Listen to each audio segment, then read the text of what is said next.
The OLEDB.net data provider allows you to connect to other data sources that don't perhaps have their own providers, such as an Excel spreadsheet. If you want to connect to Excel, that goes through the JET provider by specifying special attributes in the connection string that point to the Excel file that you want to access.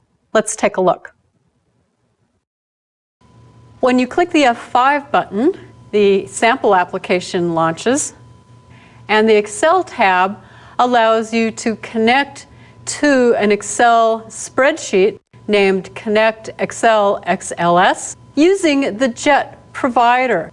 Basically what you do is you use the JET provider to connect to Excel the same way that you would use the JET provider to connect to an Access database, except that you use the extended properties attribute to tell the JET provider that, hey, I'm not looking for a JET database here. What I'm looking for is Excel 8.0, so that it knows that it's going to go out and find this file and use Excel to write to it. Now, when I connect to it, in a label control, it just says C, Connect Excel XLS, and then the path and the file name where the XLS spreadsheet is actually located. So if I shut down the sample application and go to an Explorer window,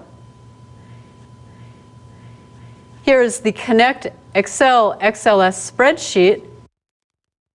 And what's happened is that I've simply put the connection properties and written them to the spreadsheet instead of displaying them on a form in .NET. So you can see here's the provider, there's the data source, which is the path and file name of the XLS file, and the extended properties is set to Excel 8.0.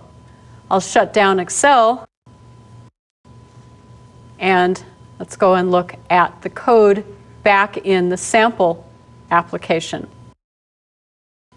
If I click on the tab to show the code window, the page that I'm on is PG Excel in the tab control, and here's the connect string that I'm constructing in code, with the provider being the JET provider, the data source, the path and file name, and the extended properties. And the code that connects uses the OLEDB Connect XL procedure, which does things a little bit differently. And notice that I'm using an OLEDB connection and an OLEDB command object. The connection gets opened, passing in the connection string information. Here's the open method. And the command object is used to insert the text into the spreadsheet. Now, one big difference between the connections in old ADO and connections in .NET is that connections can't really do anything on themselves. In other words, you can't use a connection object to execute a command. You actually have to create a separate command object and use that to execute a command. And this is the insert into statement, and it's just going to take the first sheet in that spreadsheet, and the values are simply going to be the connection string that is the connection property for that. And the execute non-query simply executes the command into the spreadsheet.